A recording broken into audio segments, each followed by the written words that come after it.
It's all in the messaging. Who's voting to open the government? Who's voting to keep it closed? We'll come back to that. Chris Pappas and Maggie Goodland are already saying, after Jeanne Shaheen and Maggie Hassan helped broker a deal to reopen the government through the Senate, there are no vote because they want guarantees on health insurance premiums, Affordable Care Act subsidies. I just have one quick question before we bring in some big newsmakers. You got to reopen the government if you want to have a vote in Congress on health insurance. I don't know if you knew that. You got to reopen the government. What does one thing have to do with the other? Jeffries and Democrats, the national media, local media have all made it about health insurance, giving the Democrats a big cover and buy. You got to reopen the government if you want to have a vote on legislation. I don't know if you knew that. Just some commentary.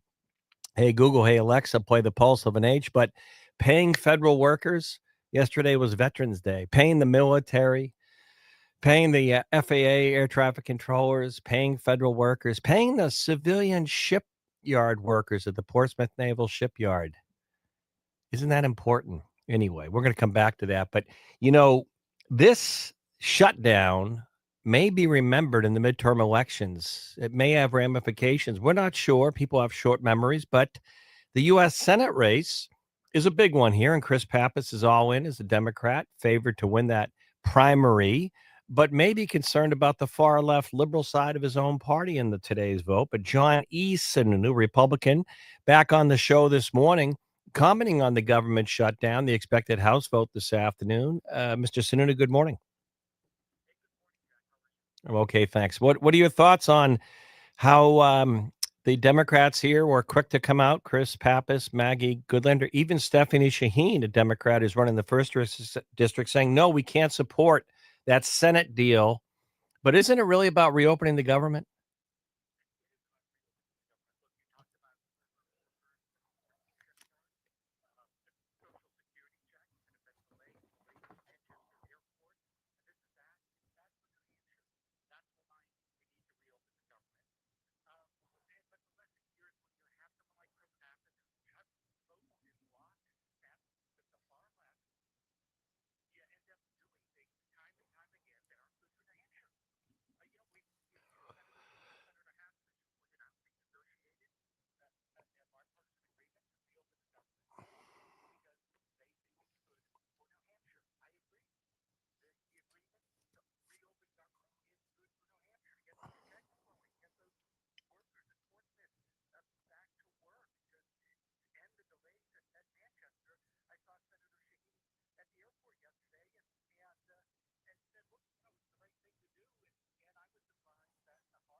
Well, right.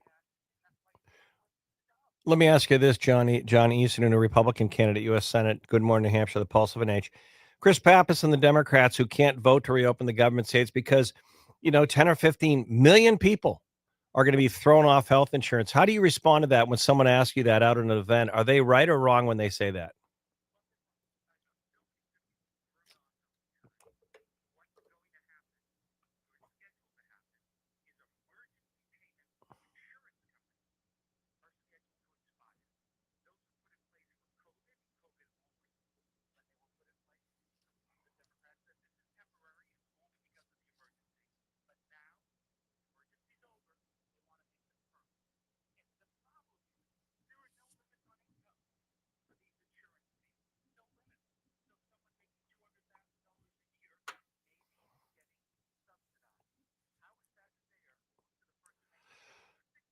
Right.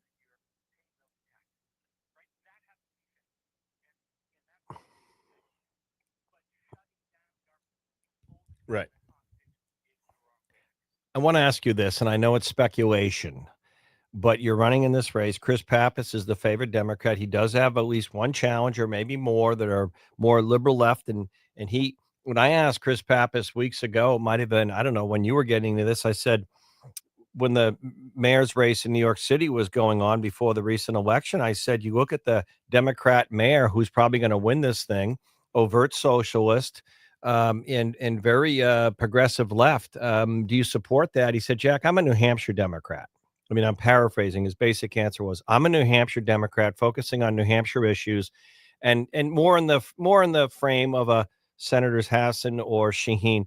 I guess my question is, Chris Pappas voted the first time in the House because he was on my show that day when they had the clean resolution that started this whole thing into the Senate, a no vote. But why this time doesn't he break ranks with his own party saying, okay, look, it's more important after 41, 42 days that we unclog the airports, get our workers paid, pay the shipyard workers, pay the federal workers, reopen the government, and I'm going to fight like hell to lower health insurance costs on the Affordable Care Act. Why doesn't he break ranks and make that vote to reopen the government?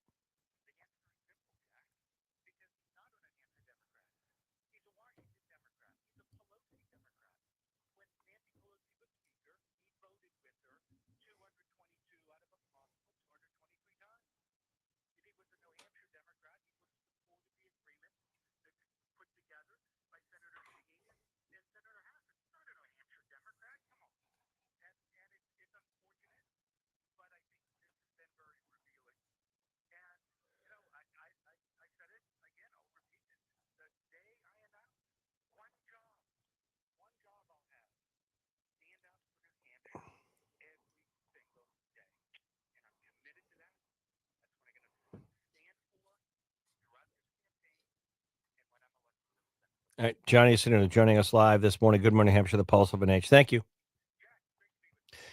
Now, the vote, thank you. The vote later, it probably will be late afternoon, early evening. They have all these shenanigans they'll do. But when the vote comes, John Decker, who will join us at the bottom of this hour, our own White House correspondent, really painted a good picture yesterday. I think this will pass. I think the government will be reopened by midnight tonight. That's my prediction. I may be wrong. Crazier things have happened. Crazier things have happened in the House. But I think the Republicans will hold. And I think it is interesting. The Democrats are voting no on the House side to basically reopen the government. It's amazing the media framing in the headlines talk about subjectivity. The media framing, even locally, is not, they bought this line, hook, line, and sinker, that it's all about health insurance and the Affordable Care Act. And that's what the government shutdown's about. No, the government shutdown is about shutting the government down or opening it up. Plain and simple. One has really nothing to do with the other. Think about that. What is the affordable? By the way, health insurance, too expensive for everyone. Healthcare costs, no competition, no transparency. It's the biggest racket on earth. But what has that got to do with opening the federal government and paying federal workers? I mean, if you were a private company and you told your workers they had to work without getting paid, you'd be shut down and thrown in court or jail. I mean, what is the health insurance? I'm not saying it's not an important issue.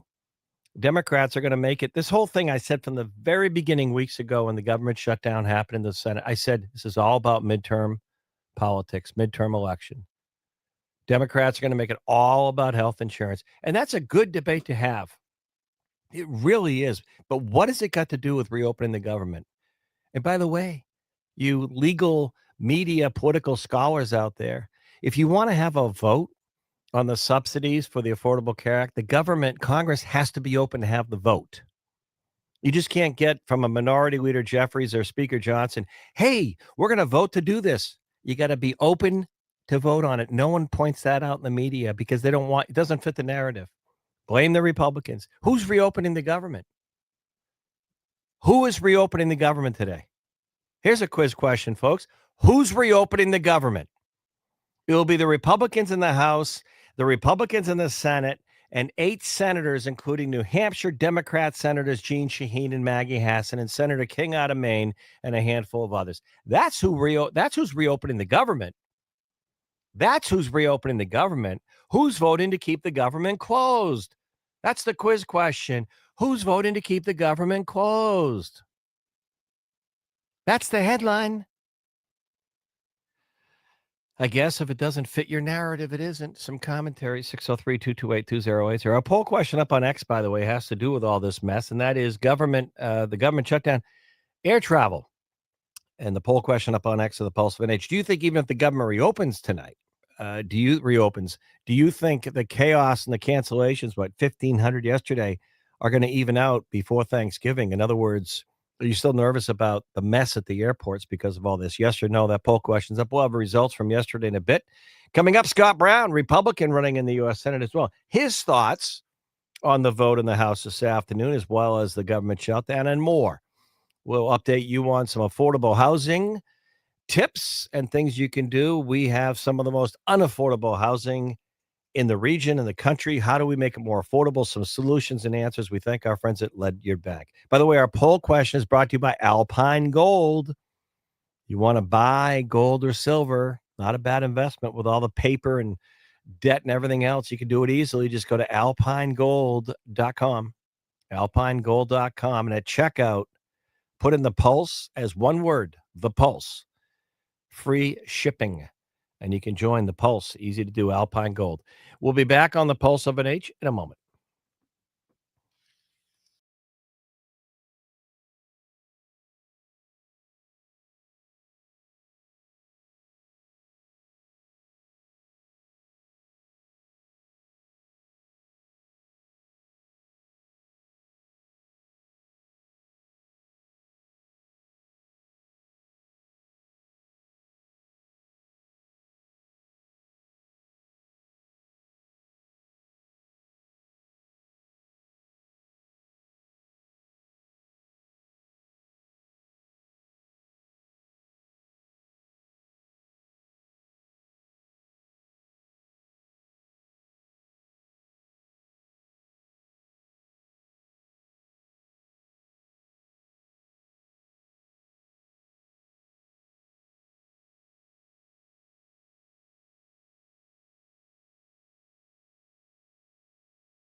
Welcome back. And as I'm looking at least WMUR's webpage, it probably sees more traffic than people who watch their newscast. That's a fact. As a former manager, I can tell you, I know people are not watching the TV news as much. I think MUR does a pretty good job. My point is more just on subjectivity and how stories are covered with headlines. So they're making a big deal. President Donald Trump floating a $2,000 dividend from tariff revenue. How about the fact that New Hampshire's House members today, Chris Pappas and Maggie Goodlander, have a vote on reopening the federal government? It's been closed 40 plus days. I don't know if you knew that. Federal workers not getting paid. Shipyard workers. Every time someone runs for Congress in New Hampshire, they run over to the shipyard and take pictures and do sound bites for their radio and TV ads to talk about how great the workers are at the Portsmouth Naval Shipyard. They're not getting paid. They haven't been getting paid. Military members. Yesterday was Veterans Day. Military is not getting paid. How about the headline today? Senator Jeanne Shaheen brokers deal to reopen the government, and yet Chris Pappas, one of her students and mentor or disciples in political life, and Maggie Goodlander voting to keep the government closed. The headline's not there that way. It's not. It's all they're making it about health insurance. How about reopening the government? But we'll get more commentary. I did reach out to Chris Pappas's folks and welcome them on the show. Maggie Goodlander's welcome. I reached out to Stephanie Shaheen's as well, but interestingly enough, they're working on it. Scott Brown, Republican, he's running for the U.S. Senate as a candidate. We just had John East sitting in on Scott Brown joining us live. Good morning. Well, what do you think about the House vote later on this evening to reopen the government and Chris Pappas and Maggie Goodlander saying right after the Senate deal, nope, I can't vote for this?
Do you think Chris Pappas, who's running for the U.S. Senate, or Maggie Goodlander, do you believe why they're voting against reopening the government? In other words, do you think they could break ranks with the Democrats and vote yes to reopen the government and still fight for affordable care subsidies?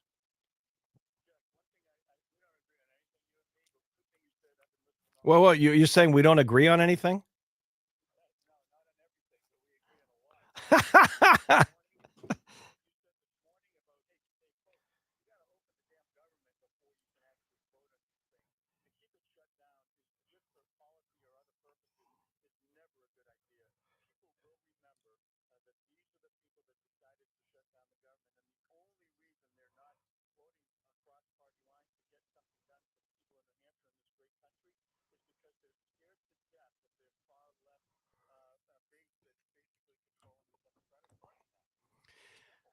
Yeah, well, that's not a narrative that I see in the news coverage locally and nationally when these stories. What's that?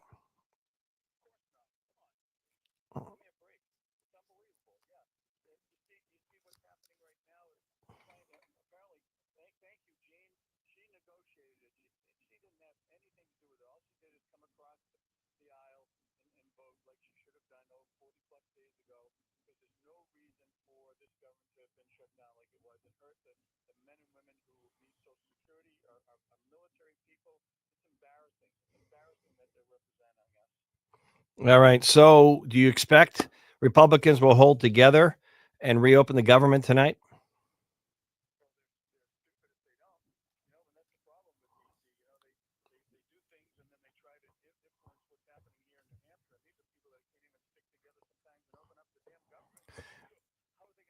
Look,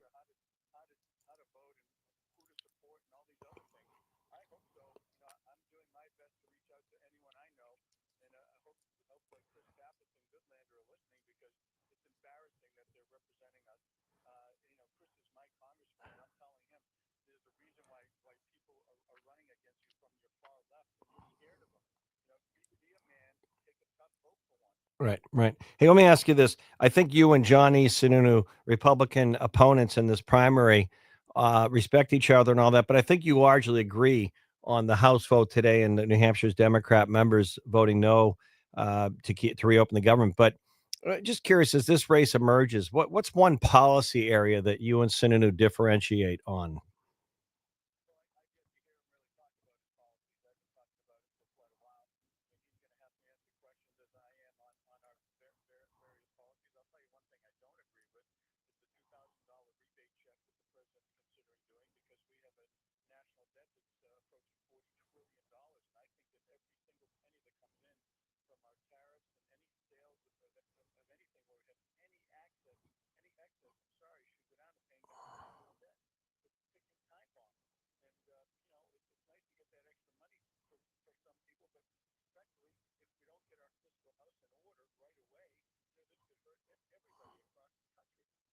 All right, Scott Brown, Republican running in the U.S. Senate race in the primary. Thank you for joining us. Good morning, New Hampshire, the pulse of a nation. Thank you for your service yesterday on Veterans Day. I'm sure you were busy.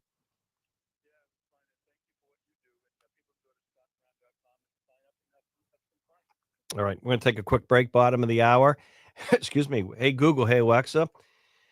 Play the Pulse of an H. Our first hours on the show are streaming on YouTube. We have our video, our channel on YouTube at the Pulse of an H. Everything with us is the Pulse of an H. Our poll question up on X. Our Pulse podcast network is at the Pulse of an H. Go to Google Play Store, download the Pulse of an H. And we are, if you add up the morning information center with Mike Pomp, 5:30, my show, Good Morning, I should say, J Dog. Maybe his show, my show. I just sort of tag along with J Dog. Good Morning, New Hampshire, the Pulse of an H, 9 to noon. Our afternoon lineup right through Howie Carr in the evening. Our streaming content, our podcast up at the Pulse of an H. By far, no one in Maine, no one in Manchester.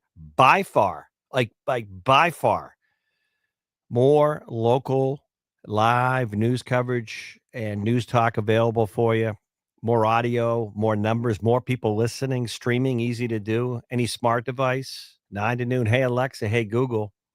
Play the Pulse of an H. You could be sitting in a cafe in Portugal on your phone. Download the app, the Pulse of an H, listening clear as a bell like you're in Portsmouth.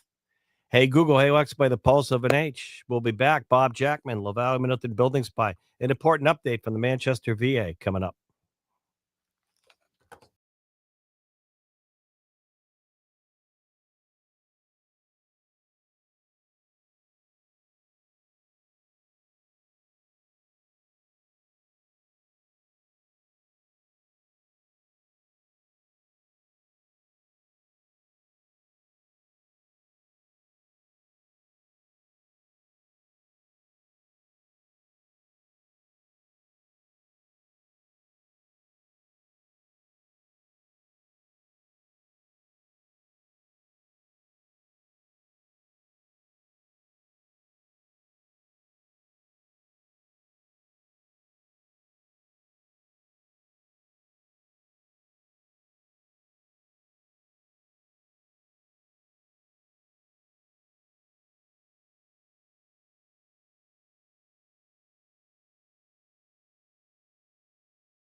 All right.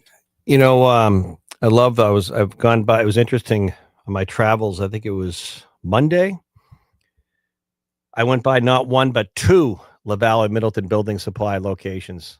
Oh, J-Dog, John Decker is on there. Okay, we'll come back to Bob Jackman on the affordable housing side. I applaud what they're doing with a lot of these smaller units that you can build on, put on your own property to have someone, whether it's a kid or an in-law or a parent, live on your property. A lot more affordable. We need to drive down housing costs. But we're going to switch gears.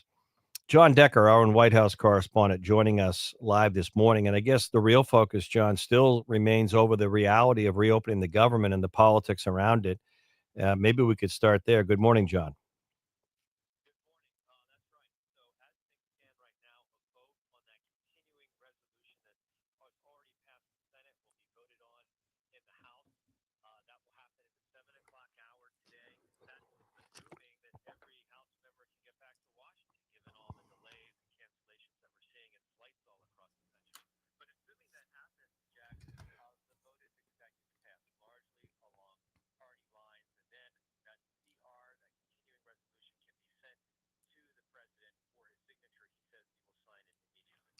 Are there any games and gamesmanship, people blaming the air travel to get back, reluctant members who don't want to be on the record, with Democrats already boasting that they're going to vote no, including New Hampshire's two House members? I mean, you said yesterday you pretty much feel this thing will pass given the pressure to reopen the government.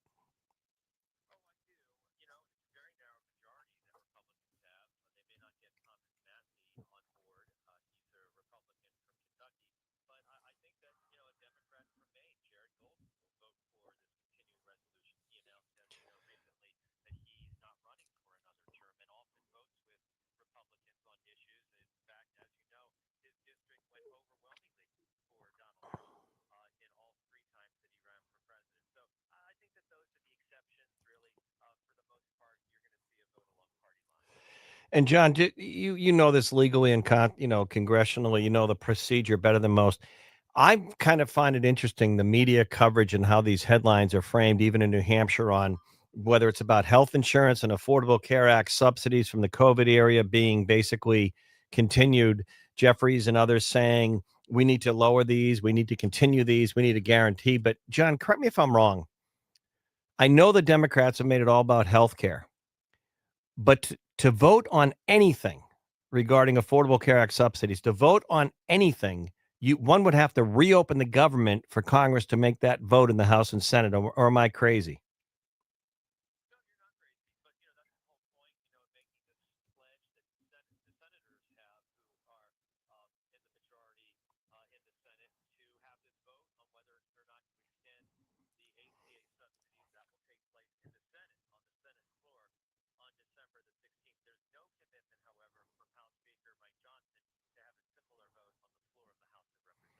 All right, John Decker, thank you on this Wednesday. Thank you, John Decker. So Decker, and he knows his stuff, predicting by this evening, probably not that early, by the way. It might even be later in the night before you see government reopens or to reopen this evening and the vote happening later today. Yeah, I don't know. What we don't know is how this one will go down with independent voters in states like New Hampshire. And I mean that because the midterm elections are going to be, they're less than a year away now. That's the Senate. That's the governor's race. That's the congressional races. And right here at home. And I believe, but I stand to be corrected. I believe the Democrat strategy, the stories that you're not going to get reported this way, is back in the spring when we had another looming government shutdown, but even Chuck Schumer joined with Republicans to pass a spending bill to keep the government open until the far, in my opinion, socialized, angry side of his own party tore him apart. You don't remember this stuff. I do. You may not remember this stuff in your busy lives. I do. Schumer, Senator Schumer, 25 years. Do you remember his book tour? Anyone remember that? He went out right about that time. He was doing his little book tour. He was getting yelled at by angry, liberal side of the aisle Democrats. You sold out. So when this chance rolled around, 41 plus 42 days ago, when this chance rolled around, old Chucky Schumer, he wasn't going to let the far left yell at him again. He didn't want Representative Ocasio-Cortez to run for the U.S. Senate in a primary against him in New York. Oh, no. Fearless Chuck stood there and said, we're going to fight like heck, even if the government stays shut down, and we're going to come up with a reason. We're going to come up with a reason.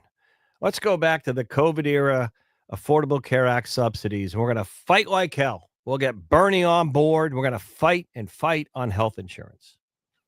And as I said weeks ago, this whole government shutdown, as much as these lawmakers tell you they care about SNAP assistance and affordable care and health insurance, what they really care about is getting elected to Congress. Let me repeat that. What they really care about is getting elected to Congress. I think it's worth repeating one more time. What they really care about is getting reelected or elected to the Senate or House. That's what they care about. And they'll do pretty much anything to get there. The ends will justify the means. Both sides of the aisle, by the way. But Republicans, through this whole government shutdown, have voted simply to reopen the government 14 plus times, and tonight in the House. And Mr. Jeffries, the minority leader, has made it, the Democrats are going to vote no, and it's about health insurance. This whole thing's about the midterm elections. And let me tell you what's going to come. Because if you remember a couple years ago, in the last 2, 4, 6 years ago in New Hampshire, every election, even after the Supreme Court returned Roe v. Wade to the states, and New Hampshire has a law on the books, no restrictions, none, nada, no restrictions on abortion through the first 6 months, only the last trimester. And Democrats ran saying any Republican running against them, he or she, they want to ban abortion. Ban abortion. That's all they said. And when Chris Sununu was governor and they passed the budget and no restrictions for 6 months, they called it the Sununu abortion ban. And he was pro-choice. I'm sorry to laugh. Politics is kind of funny. It's the only way to stay sane. This time around, it's going to be about health insurance. Democrats running are going to say to anyone running for Congress who's a Republican, anyone who's running in the Senate, my Republican opponent wants to take away your health insurance, wants to throw people off of health care. Now, these statements fit on a political sign or in a 30-second spot on radio, but they're not true. I mean, the funny thing is, you can say, my neighbor, if you were running against your neighbor for town selectman, you could say, my neighbor robbed a bank. My neighbor robbed a bank. My neighbor robbed a bank. You shouldn't vote for my neighbor. My neighbor robbed a bank. If your neighbor doesn't respond, after a while, people think the neighbor robbed the bank. This whole health insurance issue for Democrats, they feel it's a winner. They feel it's a winner. And that's why they were willing and still are in the House to keep the government closed. And the funny thing about health insurance costs is nothing funny. They're too expensive. But even food assistance, they talk about bleeding hearts on the far left side of the aisle, but you want to keep people from getting food assistance? You want to keep federal workers from being paid? You want to keep members of the military from being paid and their families? You want to keep, again, let's bring it close to home, Portsmouth Naval Shipyard contract, keep them from not getting paid? People from getting food assistance? That's what you want to do?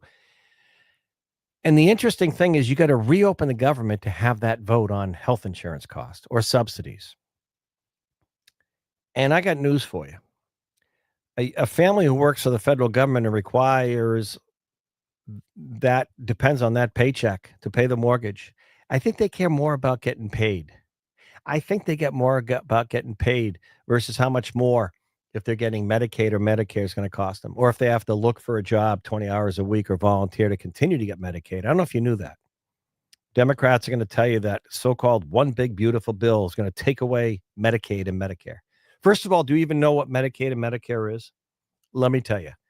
Medicaid is public assistance for health insurance if you're not making enough money. Medicare is to help seniors who can't afford. It's basically care for seniors. That's the difference. Do you know that under the big beautiful bill, the Medicaid side, when they say want to take away Medicaid, they don't want to take away Medicaid. All you got to do if you want to continue to get it is if you're physical and of sound mind and body and you can able to work, you got to show that you can work 20 hours a week or be looking for a job or volunteering 4 hours a day or 80 hours a month. If you do that, you can continue to get Medicaid, to get that free, that public support and assistance. That's what's going on here. So the socialized or socialist people that talk about free healthcare, free food, free housing, free childcare, free stuff without telling you how they're going to pay for it. That's all they're doing. You want to get Medicaid, continue, but you got to look for a job 20 hours a week or volunteer. That's it. 4 hours a day. If you can do that, you can continue to get public assistance for your health insurance. But see, the whole thing is going to be the messaging. And today, New Hampshire's 2 congressional members of the House, Pappas and Goodlander, are going to vote no. They're going to vote no to reopen the government. That's the headline, but it won't come out that way. Commentary 603-228-2080. So we'll come back. We'll get an update from the Manchester VA. By the way, during this whole government shutdown, if you're a veteran, you were able to go to the VA in New Hampshire and be seen without delays, regular stuff. They never were shut for our veterans. Back in a moment.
One thing I really do think we should point out, and kudos to the staff members, the nurses, the directors, I don't care, the facilities people, everyone at the VA in New Hampshire, during this whole shutdown, while the airports were clogged and everything else and the uncertainty, they were seeing veterans, caring for veterans. And regardless of the reasons for that, I do think that's important. I want to thank the acting medical director, Julie Vose, and she's going to be talking a little bit about the smoking or tobacco side of things. But Julie, I think that's a point that I think is worth mentioning this morning.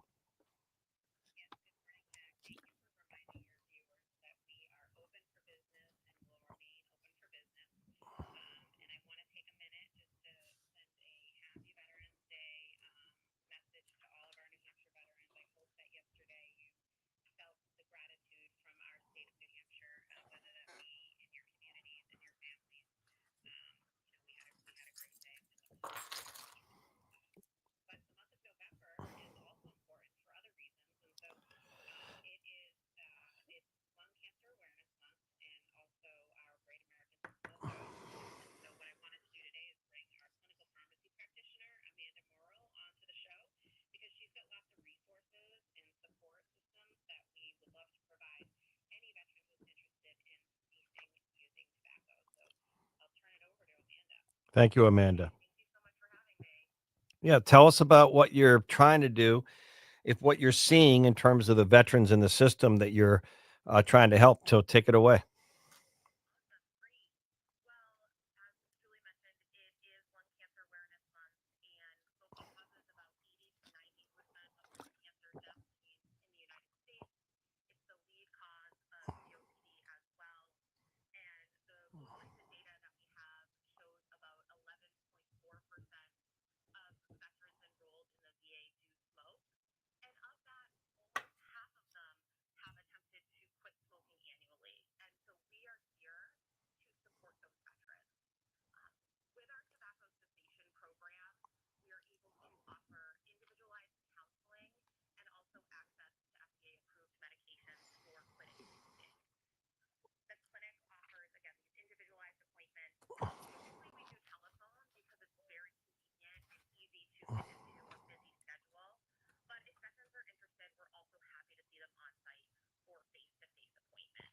How effective is today's trying to get someone to be able to really quit a very addictive habit?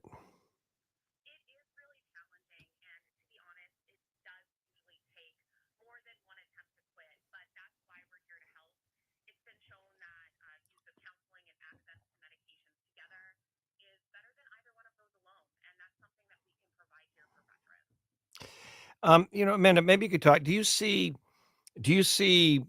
any trends of the veterans trying to, stop stop smoking or, basically stop smoking?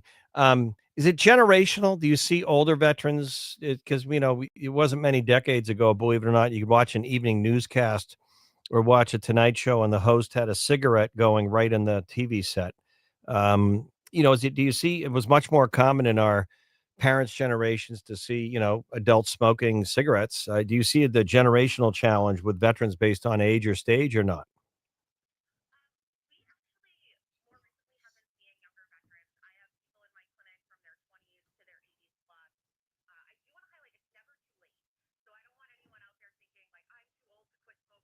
Yeah.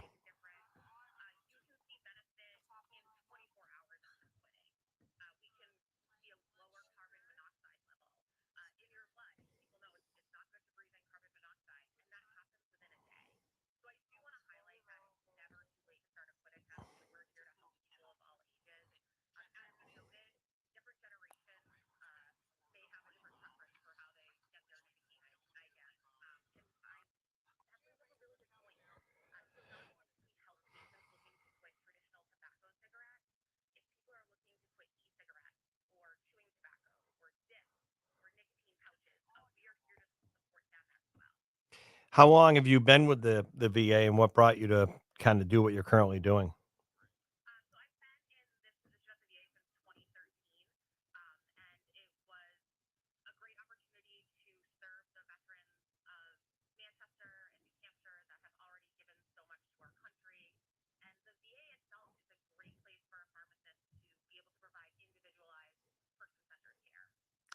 All right, I appreciate it. And Julie, just any other updates? We'll get you before Thanksgiving, but the VA's been open during this whole shutdown. Any other updates? I know, you're working on some of the physical stuff and the facilities, but any other updates coming up?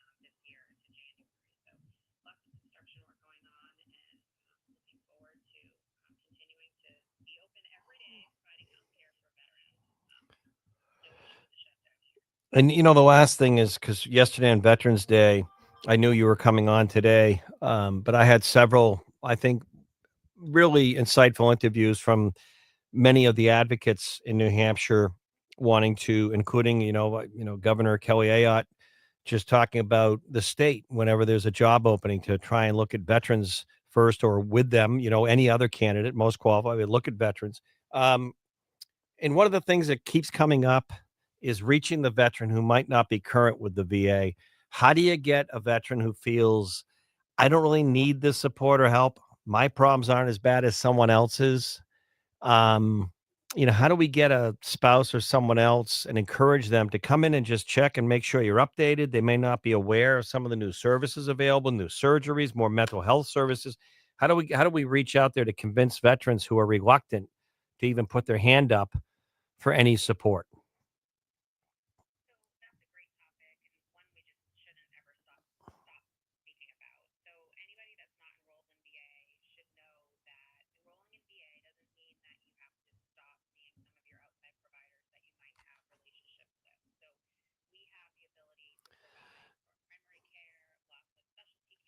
Mhm.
Right, right.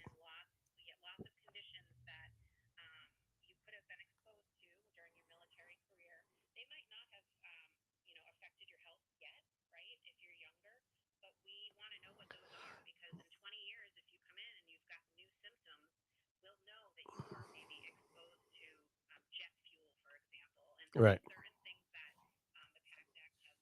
Awesome. Well, if you haven't checked the V out, check it today. Thank you, Julie. Thank you, Amanda. Hey, Google. Hey, Alexa, play the Pulse of an H. Coming up, we'll tell you about why maybe you want to have beyond something of a will if you have a business, maybe a trust. We'll tell you from one of our sponsors. Back in a moment.